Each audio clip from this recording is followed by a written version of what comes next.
Fala, galera do VF Comunica, mais uma entrevista exclusiva aqui para vocês. Desta vez estou com o bicampeão mundial peso médio, Tainan Dalpra, que acabou de conquistar o Crown, é o dono da coroa do peso médio e dono do jiu-jitsu invisível também, né?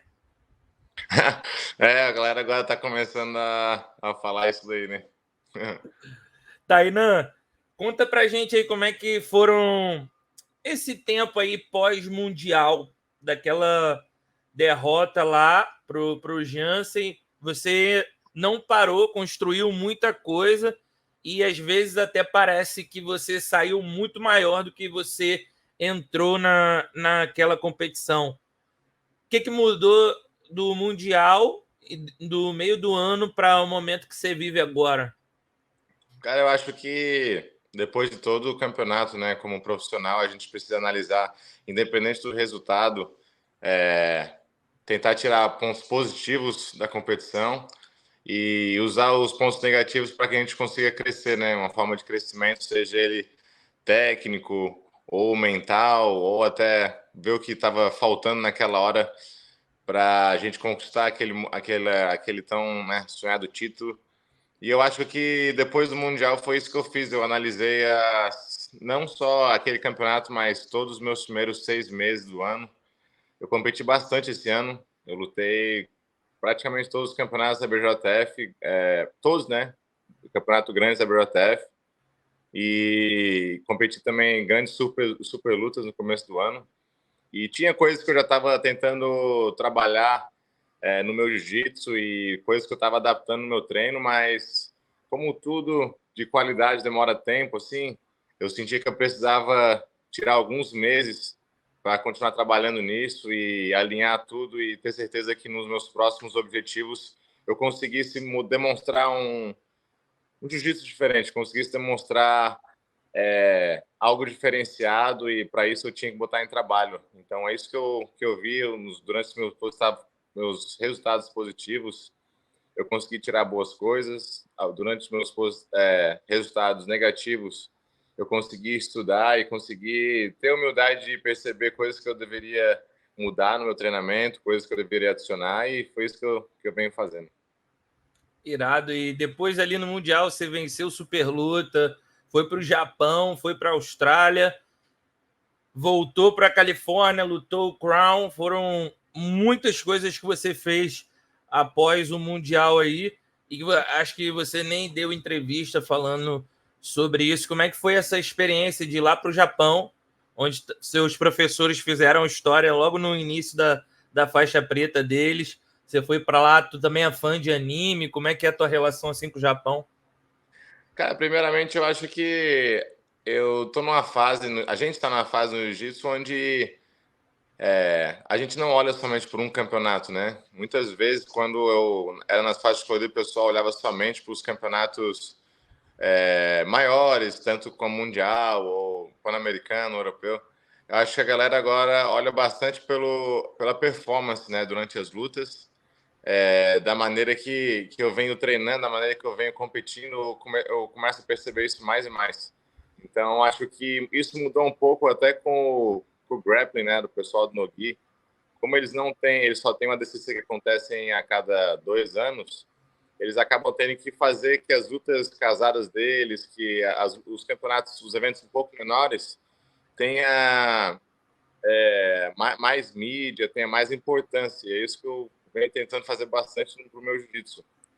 Eu acho que a gente está numa fase, assim, numa evolução do jiu-jitsu onde não é somente um campeonato que é importante, né? Às vezes uma super luta acaba sendo mais importante que um campeonato em si. Às vezes, um momento da sua carreira acaba sendo aquela virada de chave onde você consegue juntar tudo que você vem trabalhando, consegue demonstrar isso através do seu jiu-jitsu. Então, eu venho lidando mais com essa forma, né? E essa competição que você citou agora, tanto no Japão quanto o The Crown, foram competições que para mim foram mais importantes até do que outras.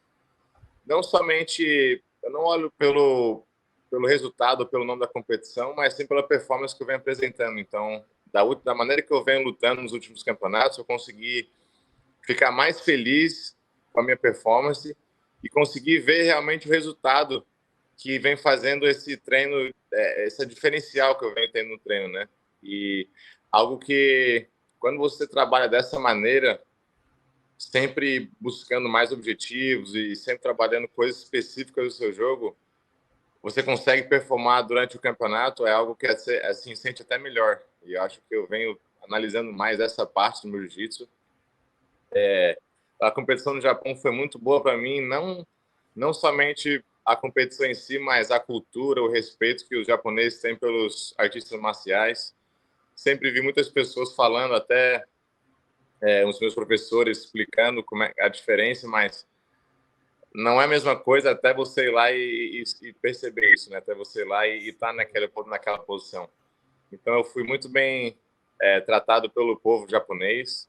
O pessoal me recebeu de braço aberto, eles são 100% fã do jiu-jitsu, mas, além disso, eu acho que a minha postura dentro dos tatames é algo que representa bastante o japonês, né?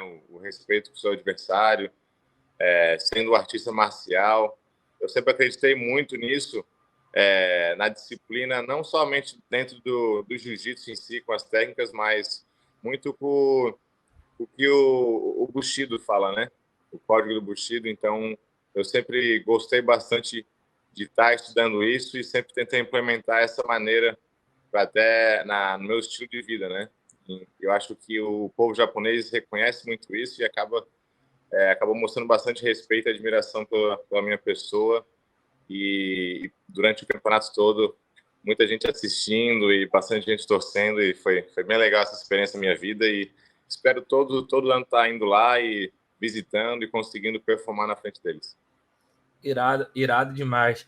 E agora falando um pouquinho, antes de você ser anunciado no Crown, você tinha compartilhado ali que está fazendo aulas privadas com o Rickson. Cara, muita gente que está começando no jiu-jitsu talvez não saiba a dimensão que o Rickson tem dentro do esporte, o quão importante ele foi para o desenvolvimento do esporte e é até hoje o tamanho que ele representa dentro da comunidade. Cara, como que é essa experiência de treinar com um cara que nunca perdeu? Cara, então, nas primeiras vezes você fica até meio que, como eu sempre fui muito fã, você fica até meio que muito nervoso assim, né? Você não sabe o que esperar, você não sabe o que falar também, você não sabe como reagir. E aos poucos eu comecei a criar uma relação mais confortável com ele, comecei a virar bastante amigo e estar sempre em conversa, e comecei a treinar mais com ele assim durante a semana. E acho que o mais importante para mim foi a conexão, assim, né? A conexão entre estar com a pessoa ali na sua frente e estar perguntando algumas perguntas onde acho que na vida do atleta, na vida do lutador, sempre aparece esse tipo de perguntas na sua mente, né? E às vezes é difícil você tirar essas dúvidas com alguém assim do seu dia a dia. Então, acho que passando por uma pessoa igual ele, que já teve bastante experiência dentro do jiu-jitsu, que já passou por tudo que eu estou passando agora em termos de treinamento, desafio e até mais, né? Durante a época dele era totalmente diferente do que é agora. E escutando um pouco essa experiência para ele, foi muito bom essa conexão para mim. E, como eu falei anteriormente, acho que esse estilo samurai assim que ele carrega é algo que eu sempre respeitei, é algo que eu sempre tentei adicionar na minha postura, né? Então, acho que eu reconheço bastante coisas que eu faço dentro do tatame, sendo como professor, sendo como atleta, vindo dele, né, da inspiração dele, da época que ele lutava, da forma que ele representa o jiu-jitsu. E só de estar ali em contato com ele é algo que acrescentou bastante a minha confiança, acrescentou muito na minha didática de dar aula. Eu acho que isso foi... No começo, eu comecei a ir mais em busca da sabedoria de dar aula, de aprender um pouco esse jiu-jitsu Grace, qual era o diferencial. E acho que isso acrescentou bastante na maneira que eu dou aula. Eu tentei implementar um pouco do que ele trabalha e adicionar um pouco da forma que eu trabalho aqui na UJ, que é o jiu-jitsu moderno, né?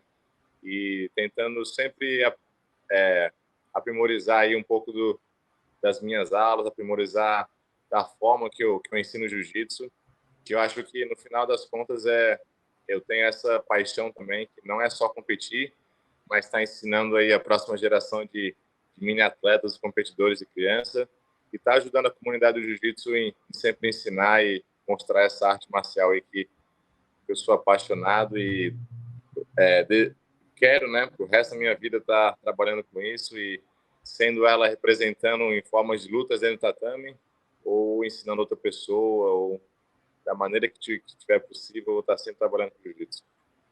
E, Tainan, qual foi assim, a maior dúvida assim, que você trocou com ele, o maior conhecimento que você absorveu, que respondeu talvez uma pergunta que você tinha pessoal, que nunca tivesse compartilhado com alguém, que você possa falar assim? Eu acho que a pessoa que eu mais compartilho esse tipo de perguntas é o meu professor, né, o professor o Guilherme.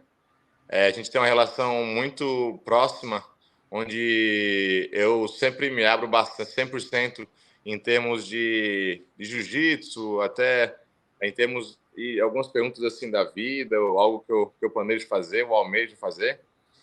E com ele, assim, com o Rickson não foi diferente. Eu acho que a dúvida assim que eu tinha é, como todo atleta, acredito que chega uma fase da sua vida onde você se dedica tanto ao esporte que você acaba tendo dúvida se você está fazendo da maneira correta, se tem algo que você precisa adicionar, ou se tem algo que às vezes você precisa diminuir um pouco, o ritmo assim para analisar outras coisas da vida. E eu acho que ele me deu bastante respostas onde eu não pensava muito, não levava muito em consideração. Eu sempre levei bastante em consideração o resultado do campeonato, né? Então, se era um resultado positivo, eu estava fazendo tudo correto, e se era um resultado negativo, tinha algo que eu precisava arrumar. E, na verdade, não é isso. Na verdade, muitas vezes é o timing das coisas que vão acontecendo, né? Então, eu comecei a ver o jiu-jitsu com outros olhos, assim, com olhos mais de uma pessoa, assim, a pessoa até normal, as experiências que eu estava passando, sendo elas como competidor ou como pessoa, como que aquilo ali ia mudar realmente a minha vida, não agora, mas daqui a 5, 10 anos. E eu acho que eu estou olhando mais nessa mentalidade agora. Eu estou mantendo a consistência no meu trabalho e deixando o resultado mesmo, plantando agora para colher no futuro, que, se Deus quiser, vai dar tudo certo. Eu tenho certeza que com a minha força de vontade, e a minha força de vencer, eu vou conseguir conquistar todos os meus objetivos aí dentro do tatame. Irado. E agora falando um pouquinho assim de detalhe técnico e do treino com ele, como é que foi essa experiência assim, de dividir o tatame com o Rickson Gracie? Então, eu na verdade já sou um grande fã da família Gracie desde criança, por bastante incentivo assim das pessoas que eu estava sempre treinando, né? No Brasil isso é bem comum. E desde que eu sou faixa, assim, nas faixas coloridas, o meu professor Guilherme sempre incentivou bastante eu a estudar o filho dele, que era o Kron, né? Que foi uma pessoa bem sucedida, assim, durante os campeonatos, bastante finalizadora. E assim, eu acho que meu professor sempre tentou implementar isso no meu jiu-jitsu, sempre tentou implementar bastante finalização. E é algo que eu venho tentando mudar bastante, assim, nas formas de treinamento. Eu comecei a desenvolver um jogo até de jiu-jitsu desde o começo da minha faixa azul, quando era juvenil, bastante voltado para a competição, em vencer competição e procurar a finalização, mas de uma forma que tinha que ser construída. Então, tinha que construir bastante a sua posição, bastante domínio de luta, até chegar na finalização. E o Kron, na verdade, ele é ao contrário disso, né? Ele não construía muito a posição de domínio, mas ele construía muito ataques e finalização. E aí isso eu venho mudando agora bastante. Eu acho que os treinamentos sem kimono me ajudaram muito a ter essa visão e comecei a adicionar bastante mais esse estilo de jiu-jitsu para mim, né? Onde você está sempre buscando a finalização, independente da posição que você está, por cima ou por baixo, e é algo completamente diferente que as pessoas estão acostumadas a me ver fazendo. Muitas pessoas admiram o meu controle que eu tenho de luta, sendo ele controle emocional e conseguindo manter esse controle, buscando sempre a vitória. E agora eu estou mais voltado à finalização, buscando mais a finalização de lugares diferentes, até não pensando muito na pontuação e sim pensando em finalizar e acabar a luta. E isso acabou refletindo muito no Crown, né? Até você surpreendeu a forma como estava lutando, não esperou muito para tomar as ações e sempre jogando ali no contra-ataque, sempre pensando um passo à frente do que vinha até você. Da sua luta com o Pedro Maia para o Andy ali, foram dois atletas diferentes, mas aonde você viu um pequeno detalhe que fez você sair campeão desse Crown? Então, na verdade, a minha primeira luta contra o Pedro Maia, eu achei que eu tentei algo diferente. Eu lutei com ele acho que 4 ou 5 vezes já. E em todas as lutas eu busquei a finalização naquele estilo que eu sempre gosto de lutar, lutando para frente. Só que eu senti bastante a luta sempre indo para fora do tatame, resetando no meio, e às vezes você chegando em posições boas, mas se desgastando bastante e tendo que resetar sempre, reiniciando a luta. E eu tentei algo diferente. Eu pensei que talvez se eu lutasse de uma maneira um pouco mais controlada, eu ia conseguir chegar em posições onde eu ia conseguir o domínio, e nessas posições eu ia conseguir capitalizar no erro dele. E eu acho que o meu erro foi, na verdade, não ter trocado esse estilo de luta no meio da luta. Eu segui esse estilo assim do primeiro minuto até o final, e acredito que até foi um pouco meio passivo assim. Eu saí da luta com meio que um sentimento que eu não tinha assim deixado tudo lá assim 100%. Foi uma luta tranquila, assim, eu ganhei tranquilo. Não teve assim até muitas dificuldades durante a luta em termos de ele me atacando, foi mais eu conduzindo assim o ritmo de luta. Só que eu realmente não consegui conquistar meu objetivo, que era a finalização. E quando eu voltei, e nesse meio termo, entre a minha luta na semi até a final, eu fiz essa troca. Eu falei, cara, eu vou deixar um pouco esse negócio de controle e vou focar em ficar atacando o tempo todo, que é o jeito que eu gosto de lutar, é o jeito que eu venho treinando. E acho que eu não posso mudar esse estilo de luta baseado no oponente, né? E foi isso que eu acabei ajeitando para a minha final. E foi com essa mentalidade que eu entrei na minha luta final contra o Andy. Foi mais pensando em atacar sempre o tempo todo. E eu sabia que em 10 minutos, independente das posições que a gente tivesse, se eu estivesse por cima, se eu estivesse por baixo, eu ia conseguir chegar na finalização. Eu estava bem confiante no meu trabalho, confiante nas coisas que eu venho adicionando no meu jiu-jitsu. E eu lutei da maneira que eu gosto, consegui encaixar a finalização logo no começo da luta. Mas é dessa maneira que nos próximos campeonatos vocês podem esperar que eu vou estar lutando, sempre lutando para frente e mais buscando a finalização agora, mais do que nunca, né? E Tainan, conta pra gente assim, como é que você viu aquela posição ali para poder encaixar o triângulo no Andy, que cara tá num nível de competição assim muito alto também, tá sempre nas cabeças ali, e acredito que vai ser o cara que vai estar sempre fazendo a final do peso médio ali com você, Jansen, vai ficar entre vocês três aí e se o Mika lutar, então o nível tá muito alto. Então, para você, às vezes, tirar uma finalização contra um cara de alto nível assim, surpreende. Como é que tu viu o espaço para conectar a perna por cima e fechar o triângulo ali? Que é uma coisa que surpreendeu muita gente também. Na verdade, assim, já aconteceu, essa mesma posição aconteceu já algumas vezes comigo no treino. Assim, eu tenho bastante pessoas, bastante parceiros de treino que têm um jiu-jitsu bem similar ao jiu-jitsu do Andy, assim, um jiu-jitsu bem técnico.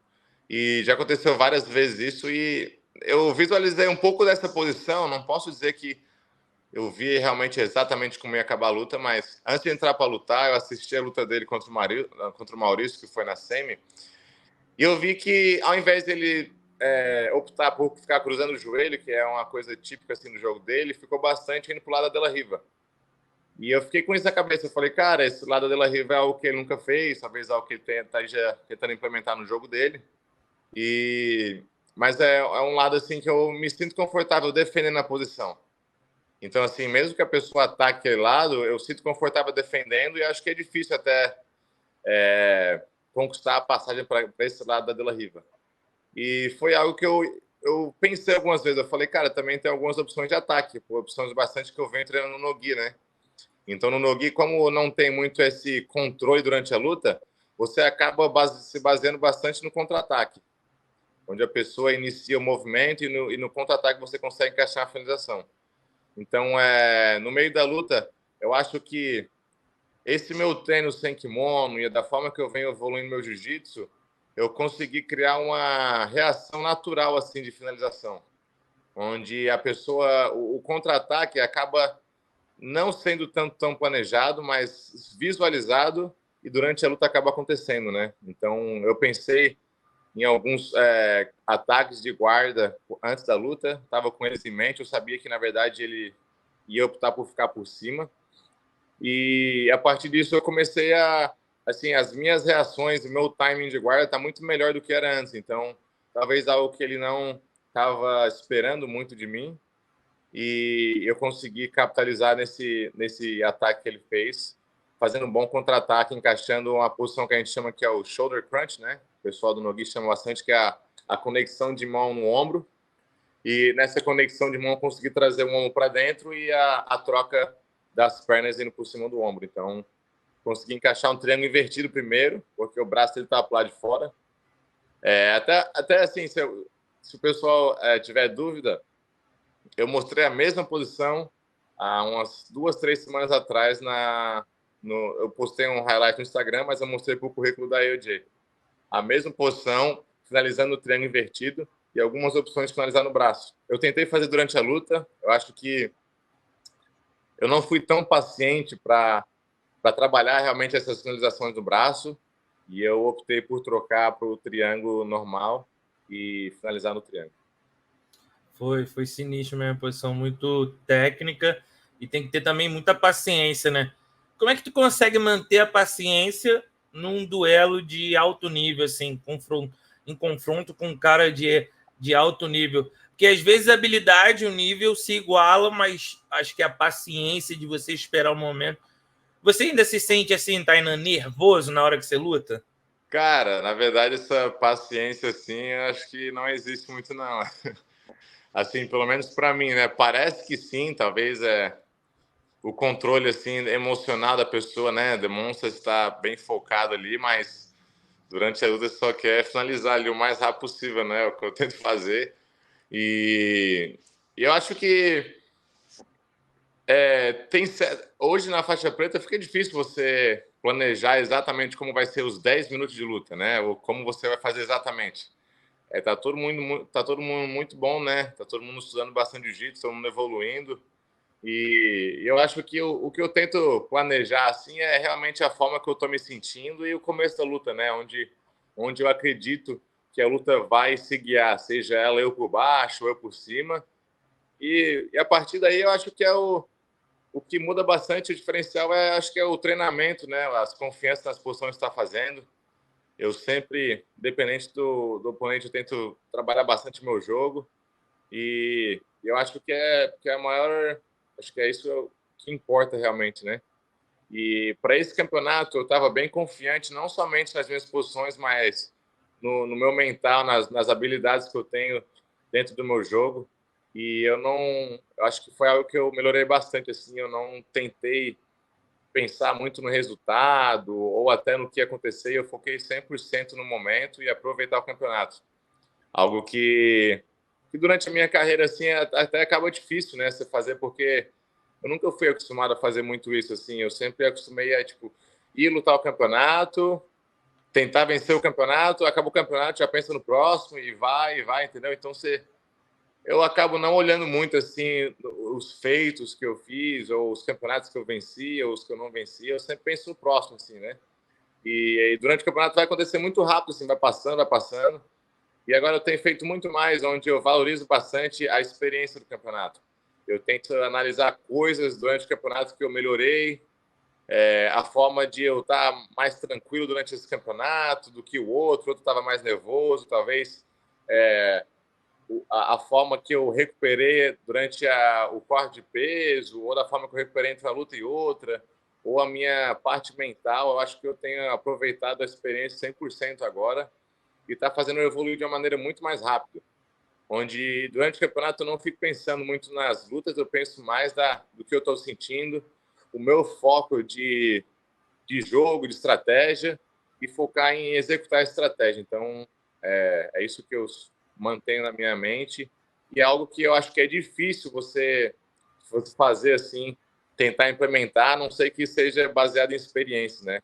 Eu já estou agora na faixa preta há 3 anos, e eu consegui chegar só agora nesse nível assim mental, assim, né, onde eu me sinto bem confortável, assim, onde eu consigo pensar realmente no que eu vou fazer, onde eu consigo mudar as estratégias.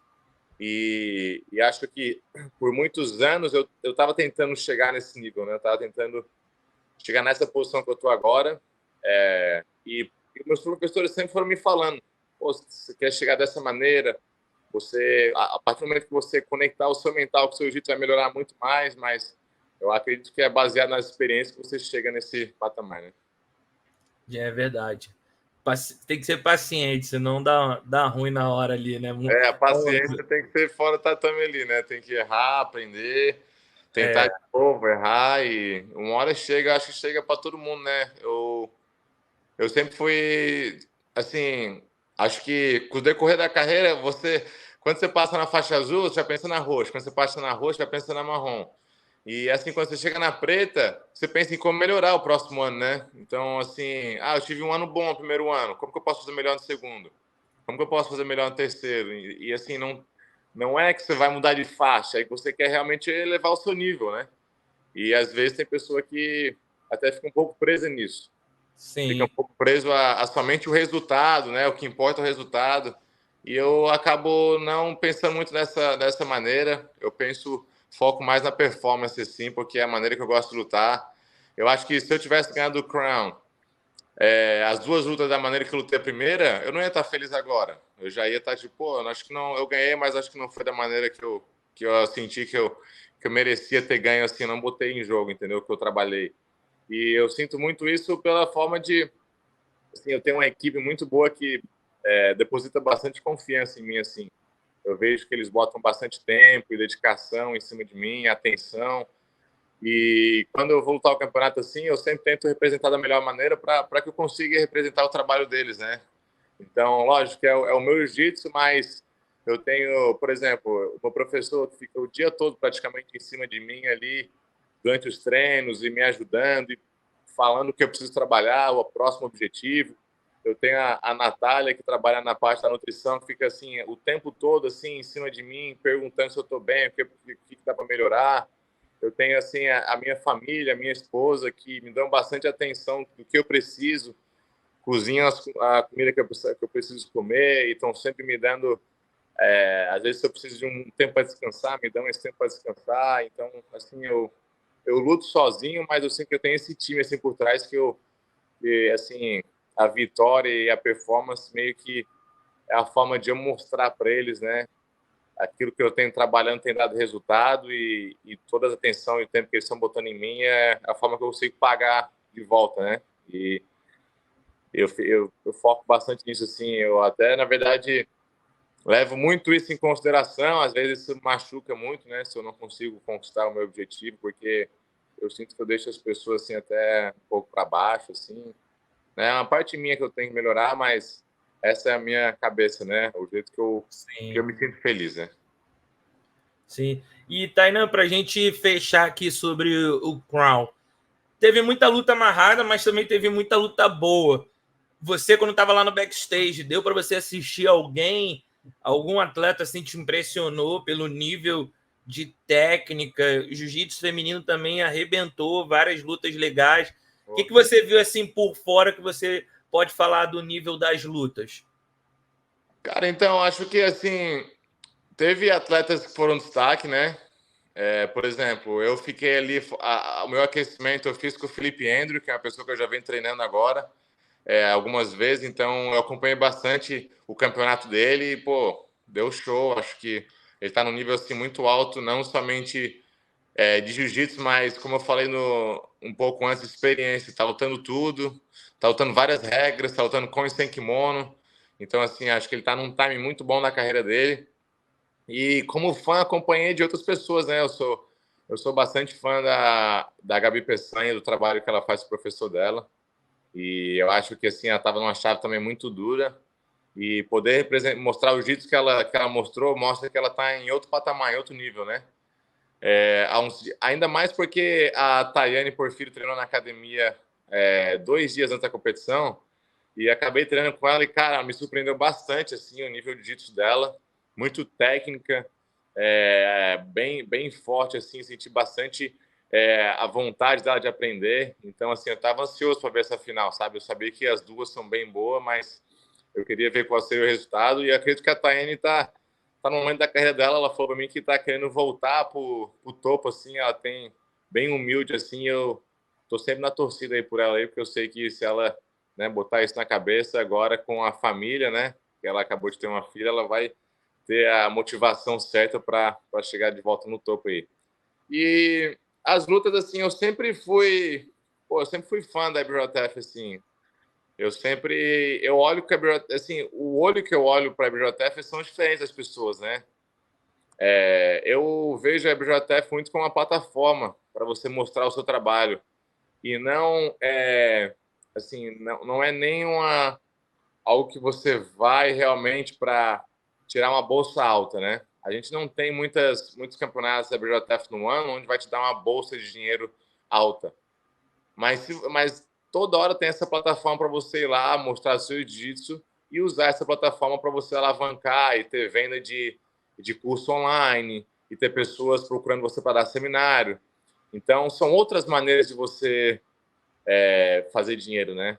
Acho que essa maneira onde o pessoal está começando a se acostumar agora, onde você recebe uma bolsa para lutar, é outro estilo de campeonato, entendeu? Então, assim, claro, pô, eu gosto de estar recebendo bastante dinheiro para ir lutar um campeonato, claro que eu gosto, entendeu? Não tem quem não goste. Sim, claro. Mas, assim, acho que a IBJJF me dá também a oportunidade de mostrar o meu trabalho e usar isso para alavancar, vender mais curso meu online, entendeu? Pessoas me contatando para dar seminário e mostrar meu trabalho de outra maneira. Então, é assim que eu sempre visualizei a IBJJF, né? Sempre vi. E acho que até eles estão fazendo alguns campeonatos onde eles estão saindo um pouco dessa mentalidade. Eles estão fazendo campeonatos agora que estão dando premiação. Em breve vão fazer campeonatos, acredito eu, que vai estar pagando o atleta para pisar no tatame e lutar. Mas tudo começa assim do pouco, né? Então, eles estão se adaptando aí. Acredito que eles têm uma federação gigantesca, onde eles têm o capital para fazer, onde eles têm bastante suporte da galera do jiu-jitsu que é fã também e também que dá suporte. E a gente precisa que os lutadores continuem nessa mentalidade. Eu acho que, assim, até vi hoje, o meu professor postou isso, é algo interessante pensar. Acho que no UFC, quando você vai assistir o UFC, tem duas lutas que você está focado em assistir ali, a principal e uma antes. Sim. Mas o card inteiro tem, vamos dizer, 12 lutas. E às vezes você nem assiste as outras, né? Então, Verdade. acho que assim, talvez é a maneira que a mídia trabalha em cima dessas lutas, entendeu? Das lutas mais esperadas, da luta que o público quer assistir. Então, e o UFC trabalha muito bem nisso, né? Então, assim, se é uma luta que o pessoal quer assistir, eles fazem um trabalho todo por trás disso. Eles trabalham, eles chamam os atletas para fazer vídeo, para fazer entrevista, um documentário. Os atletas também fazem conferência antes da luta, pesagem. Então é tudo para estimular, né, o fã a querer assistir. Fala assim, cara, esses dois aqui vão lutar e é dois caras que é sinistro. Os caras se odeiam, eles vão lutar, vão ver o que vai dar. Ou às vezes é dois caras que é muito bom mesmo, por exemplo, vai lutar. Vou lutar um dia assim, o Charles do Bronx, o Khabib. Pô, quem não quer assistir a luta? Eles não Verdade. falam mal de ninguém, assim, mas só o nível dos dois, tipo assim, já faz você querer assistir a luta. E tem Sim. outras lutas que o pessoal está construindo ainda, entendeu? Então eu não posso ir lá julgar a pessoa que está na primeira luta do card, porque ela lutou mal, porque ela fez 3 rounds, não nocauteou ou não finalizou. Às vezes aquela pessoa está construindo ainda e um dia ela vai chegar nesse patamar de ser uma estrela e a gente tem que focar mais no positivo, né? É isso que eu tento pensar bastante assim. O negativo em forma de aprendizado e o positivo em forma de a gente ver a evolução que está tendo dentro do nosso esporte. Então, é da maneira que eu vejo, né? A minha opinião. Cara, eu dou suporte para a IBJJF 100% porque eu quero ver isso crescer, né? Acho que se eu sentar e criticar, eu demonstro a minha opinião, mas ao mesmo tempo eu não estou ajudando. E sempre que a IBJJF me chamou, eu sempre tentei lutar, eu sempre estava lá, independente do oponente. Desde quando eles anunciaram o The Crown, eu falei que eu estava dentro, independente de se tivesse o meu peso, minha categoria, poder botar meu nome que eu ia lutar. Então, se você quer ver o jiu-jitsu para frente, você tem que estar ali também dando estímulo e também ajudando da maneira que você pode ajudar, né? Então, assim, até algumas pessoas que eu vi reclamar ou até criticar, por exemplo, eu fiz o campeonato, mas eu não fui só lutar. Eu investi na parte da mídia, eu fiz mais de 15, 20 posts, não é algo que, tipo assim, demora tempo, é difícil fazer? É difícil fazer, mas E é eu acho que importante também tem que essa contribuir, parte. né? Você tem que contribuir. Então, assim, pô, é bom, não só para mim, mas eu vejo que é bom para o evento, entendeu? Então, às vezes a pessoa quer ser chamada, mas não faz isso, entendeu?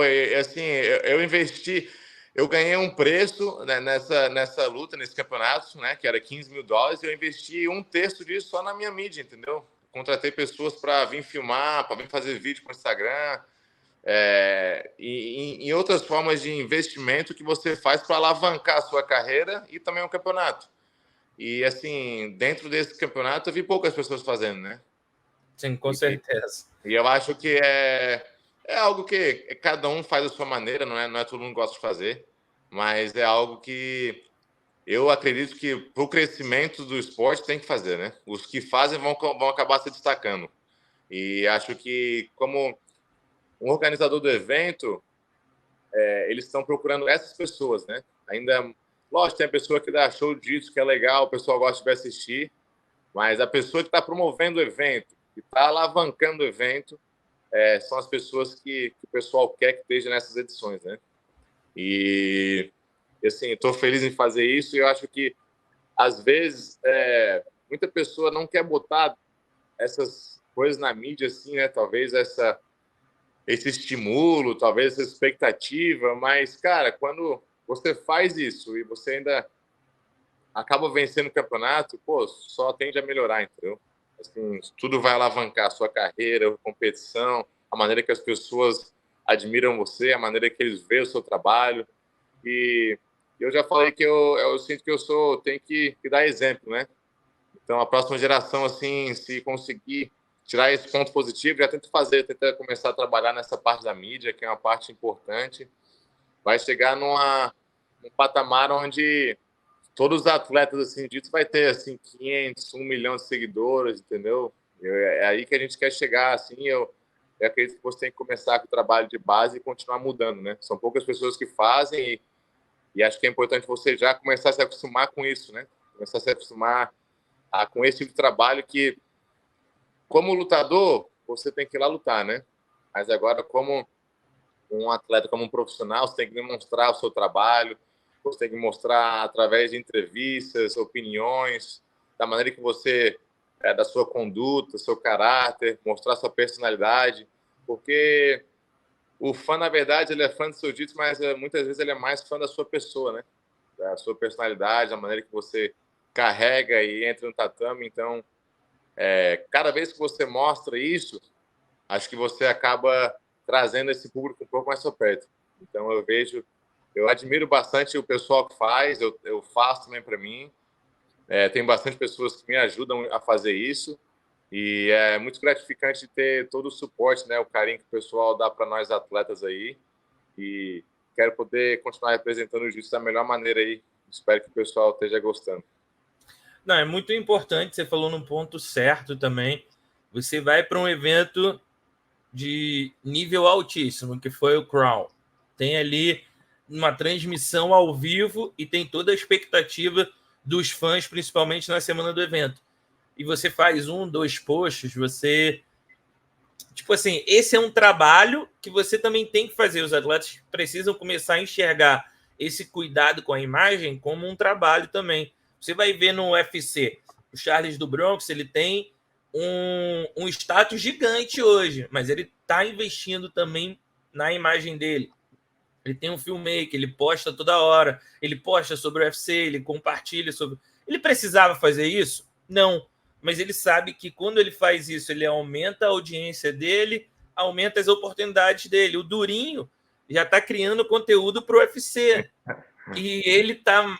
E o UFC promove muito o Durinho, mesmo ele não lutando. Ele precisava fazer? Não, mas ele sabe que isso aí vai dar mais oportunidade, mais grana, e não só é a bolsa que ele ganha, né? Então, quanto mais atletas continuarem fazendo esse trabalho, igual você faz ali, sempre promovendo um vídeo antes do evento, falando, concedendo entrevista, é importante para fazer o esporte crescer, porque precisa entender também que o jiu-jitsu ainda é um esporte novo como um profissional, toda essa indústria que está se construindo. Daqui a pouco a BJJF vai fazer eventos maiores, vai pagar mais, mas até lá é uma construção. E a comunidade do jiu-jitsu, eu vejo que ela precisa ser unida nessa questão também para que a gente atinja um patamar igual ao do UFC, um evento profissional por fim de semana, pô, seria lindo. Cara, mas eu acho que muitas coisas assim também.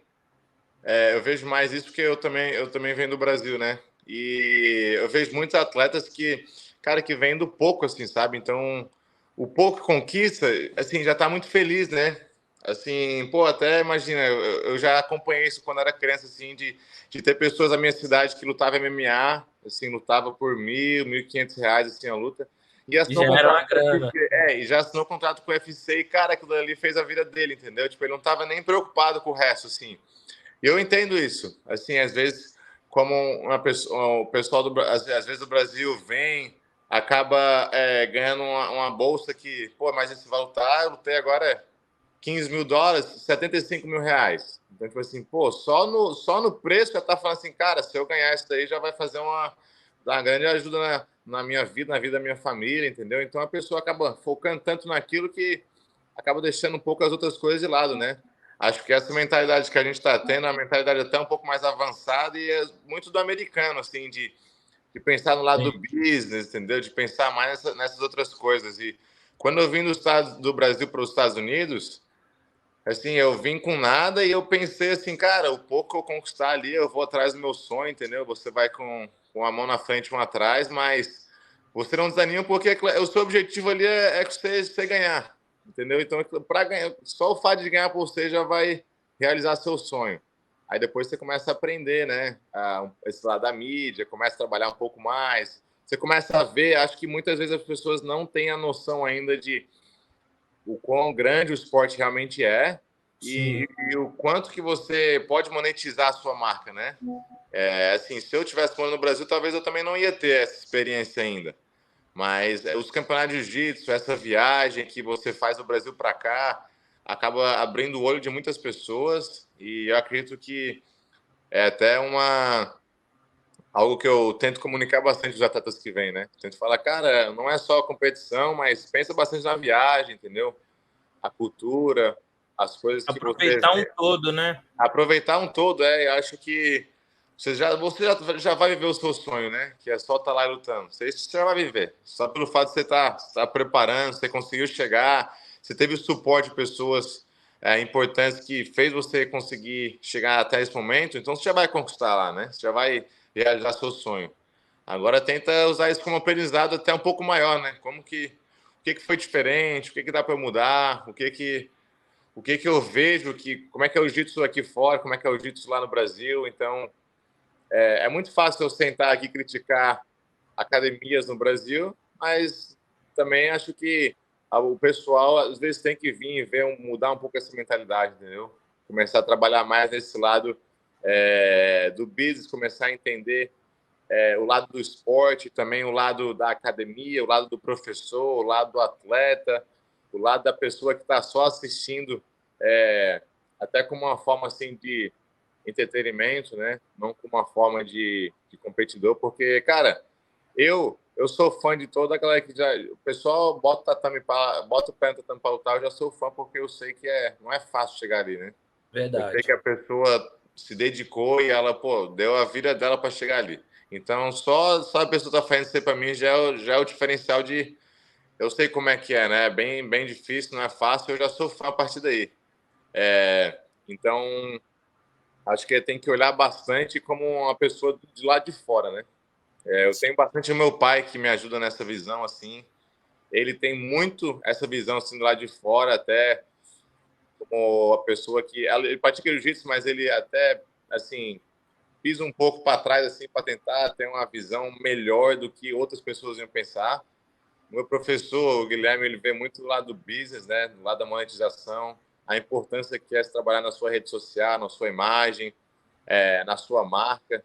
Então eu tenho assim, eu tô ao redor de pessoas que estão sendo muito importantes para essa evolução minha e assim eu tenho que agradecer muito a eles, né? Se eu consigo ter essa visão assim é porque eles conseguiram liderar o caminho para mim. E eu estou tentando da melhor maneira aí aprender o mais rápido possível e para passar para o próximo. Né?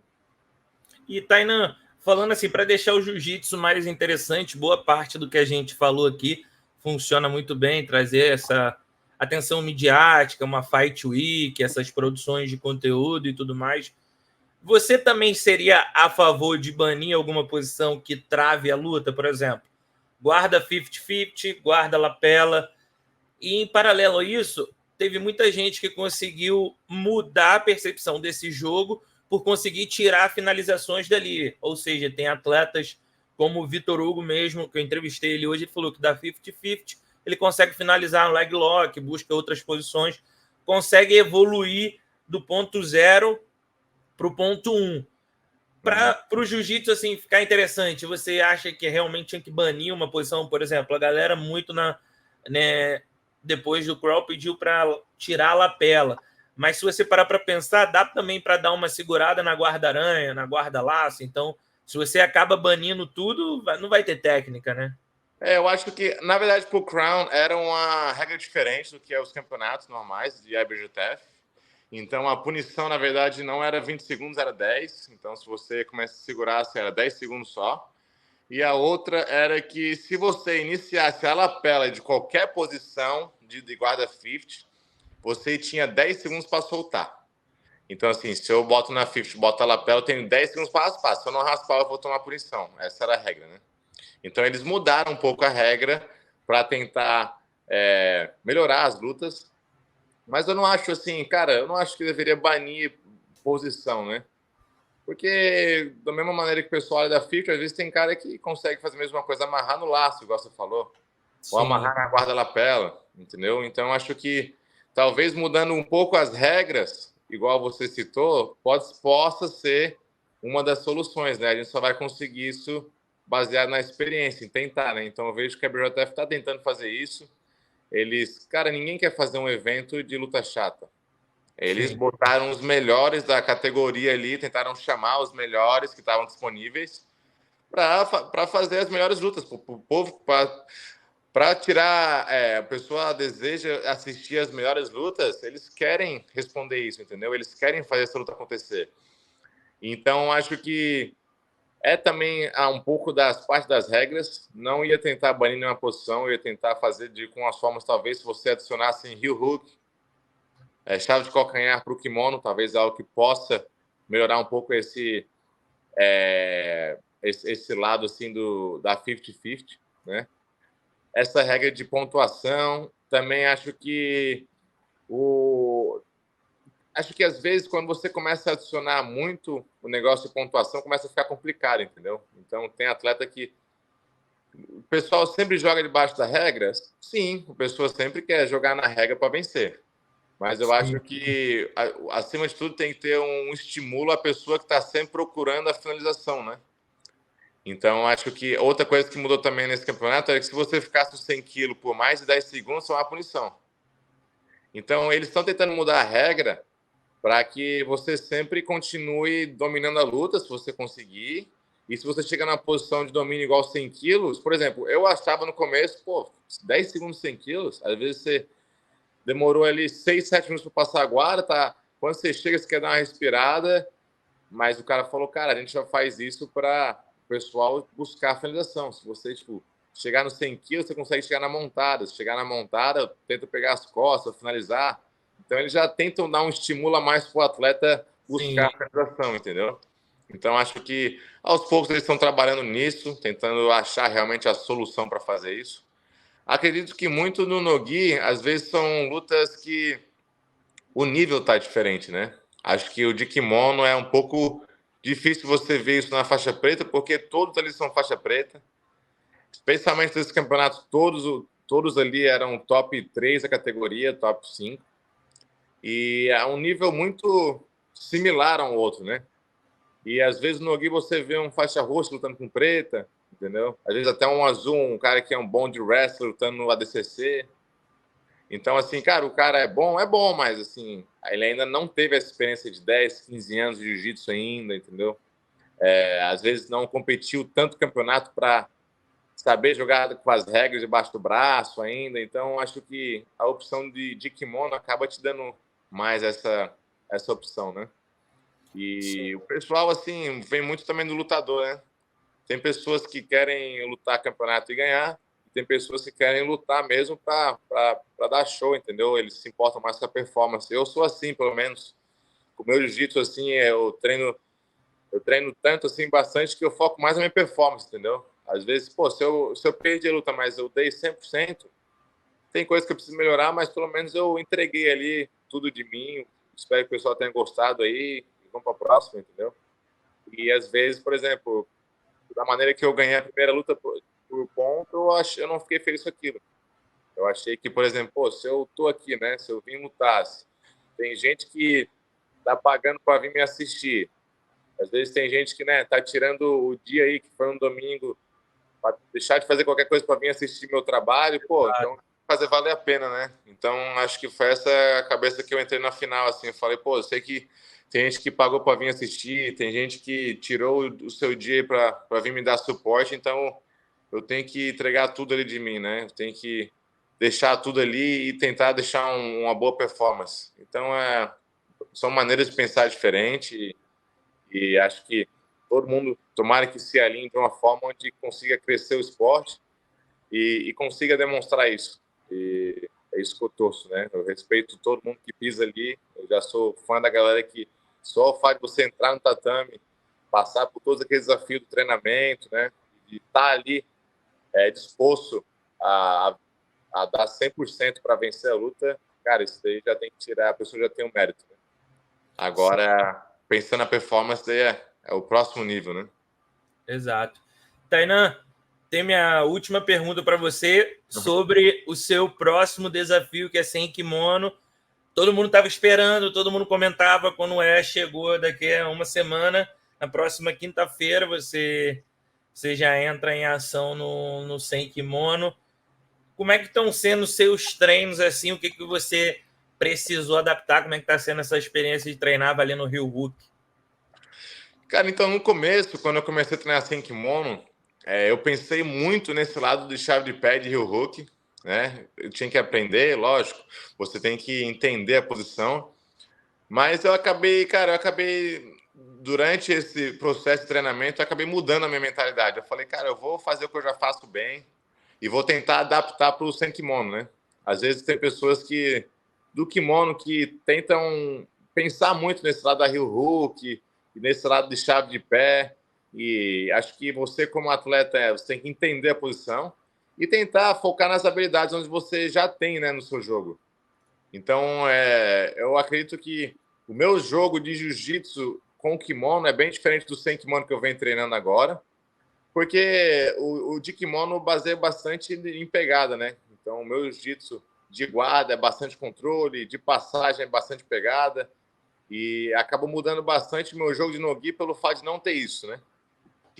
Mas eu acho que a melhor maneira de você se adaptar realmente ao no-gi é você procurar as habilidades que você já tem de kimono e tentar adaptar da melhor forma possível para o seu treino sem kimono. Então, no começo é difícil, você acaba sentindo um pouco perdido, um pouco solto, mas é algo que você precisa abrir sua mente para você poder expandir ela, né? Então, eu venho trabalhando bastante nesse sem kimono desde depois do Mundial ali, eu comecei a trabalhar com e sem.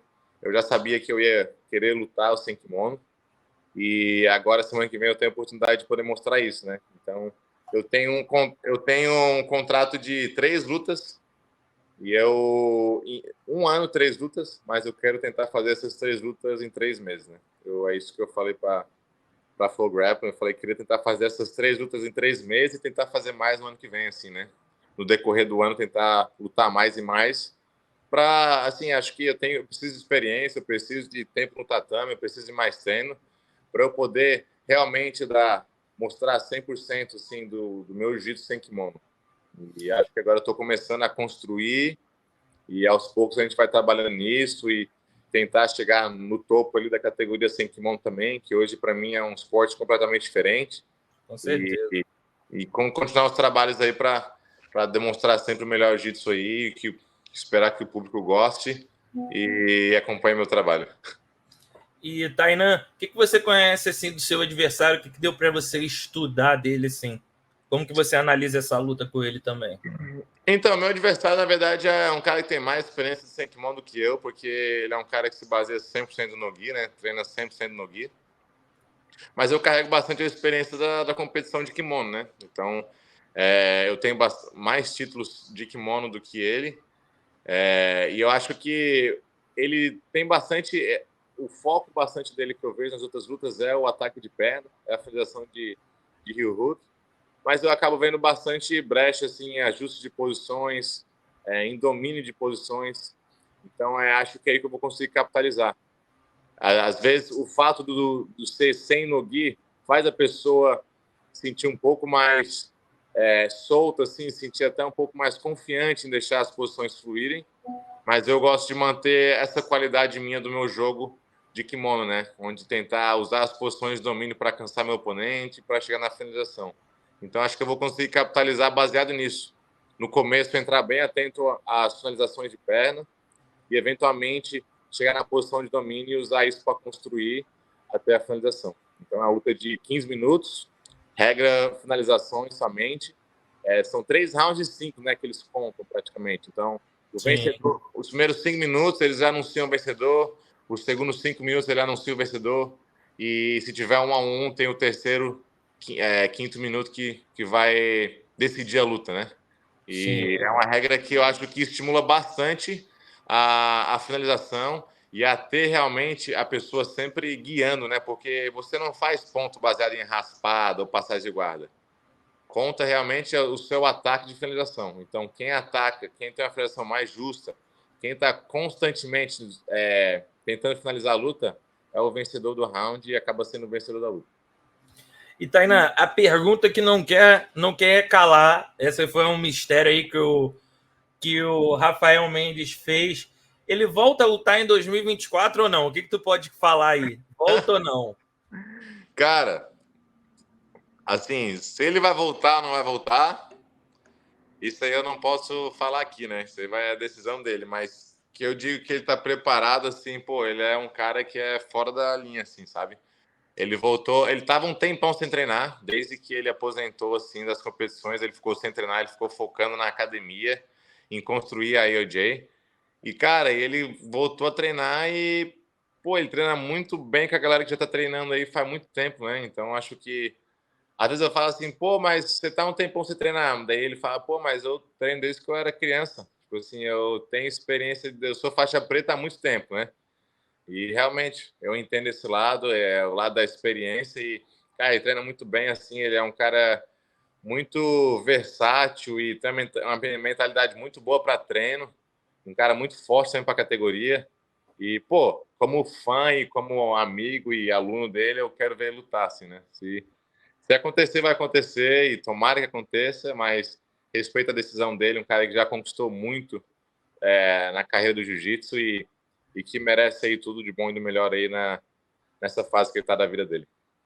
O que eu conheço assim do Rafa, ele sempre falou pouco publicamente, assim. Então, quando ele fala, é porque realmente ele está com vontade. Então, a gente, como fã, espera aí que ele... Às vezes eu fico pensando, cara, será que a pessoa depois que aposenta, assim, tipo, não quer mais lutar? Tipo, como é que é, né? Como é que é essa sensação? Mas ele e o irmão dele, né, o Rafael e o Guilherme, sempre foram pessoas que nunca deixaram de conquistar dentro do jiu-jitsu. Eles deixaram de conquistar dentro da competição, assim, depois que já chegaram no Hall da Fama, depois já conquistaram o título mundial. Mas, pô, todo ano eles estão conquistando coisas assim, ou seja, academia, entendeu? Ou estão fazendo curso online, eles estão sempre na frente, assim. Então, acho que isso mantém eles até com essa mentalidade da competição, né? Acho que muitas vezes a pessoa, se eu parar de competir e não fazer mais nada, pô, vou ter que voltar a competir, porque é a única coisa que eu sei fazer. Sim. Mas eles não, cara, eles se aprimorizaram em várias outras áreas, áreas de dar aula, áreas de construir academia, agora estão montando vamos abrir a segunda academia. Então, acho que essa mentalidade de sempre estar almejando assim, sempre estar buscando o próximo nível, ainda está dentro deles, e eles ainda estão fazendo isso, sabe? Então, às vezes eu até vejo no Guilherme que ele não sente essa falta da competição, porque ele está completando esses objetivos em outras áreas, né? Está Sim. formando campeão, está trabalhando todo dia ali com a galera que compete toda hora. Ele é um cara que gosta muito desse lado da competição, gosta de estar muito envolvido. O Rafael já é um cara que está por fora um pouco das competições, mas está sempre na área do jiu-jitsu, dentro da academia e no business. Agora, acho que motivou ele realmente a treinar por causa do filho dele, né? Então, ele vê o filho dele treinando, talvez isso dê um gás a mais assim, para ele, talvez mostrar, né? Como é que é a vida de atleta e como que você faz, né, para conquistar as coisas assim que você tem que realmente merecer. E acho que ele está realmente tentando mostrar esse filho dele, mais do que pensando em voltar a competir. Ele está pensando em mostrar e dar exemplo aí para o filho dele e para a galera da EOJ que está nessa caminhada que ele já passou aí. E você, Tainan, vem para mais um Mundial ano que vem ou não? Ou é uma coisa que... também. Cara, não sei, vamos ver. Cara, na verdade, eu tenho muito ainda para frente, né? Eu gosto muito de lutar, eu gosto muito de estar nesse ambiente, né? O antes da luta, depois da luta. Então, eu sou um cara ainda muito novo, eu tenho 23 anos e, pô, tenho uma carreira aí pela frente aí, tem muito chão aí para andar, né? Então, vocês vão ver ainda muito mais de mim nos próximos anos aí. Eu não me vejo ainda parando. A única coisa que eu vejo no futuro vai ser a minha mudança de foco por alguns anos, assim, focar mais em construir uma família, né? Então, é uma área que eu já planejo em ter, planejo em fazer no futuro, mas não tão cedo. Agora eu focar 100% no meu jiu-jitsu, nas coisas que eu posso capitalizar no momento, que eu posso ter controle, e daqui uns anos aí construir uma família, focar no lado do business da academia, e aí a gente vai se adaptando aí no decorrer do tempo. Tainan, obrigado aí, uma hora de resenha. Felizão de você ter aceitado o convite. Obrigado mais uma vez, tamo junto, boa sorte na sua luta aí. Obrigadão aí, parabéns pelo trabalho e vamos aí, vamos continuar na luta aí. Tamo junto, até a próxima. Galera, acabei de gravar o meu curso aqui na BJJ Protec. Vários golpes de pescoço, usando muito estrangulamento rodado, muito loop choke. São golas rodadas vindo dos 100 quilos, vindo do domínio lateral por cima de passagem de guarda, de defesa de single leg, de double leg. Então é muito ataque de pescoço, incluindo defesas desses ataques que eu costumo fazer nos campeonatos. Tô passando todo o meu jogo que eu faço para vocês conseguirem adicionar no jogo de vocês. Pronto pra galera que quer deixar o seu jiu-jitsu mais agressivo, tudo para vocês conseguirem acessar lá dentro da plataforma da BJJ Protec.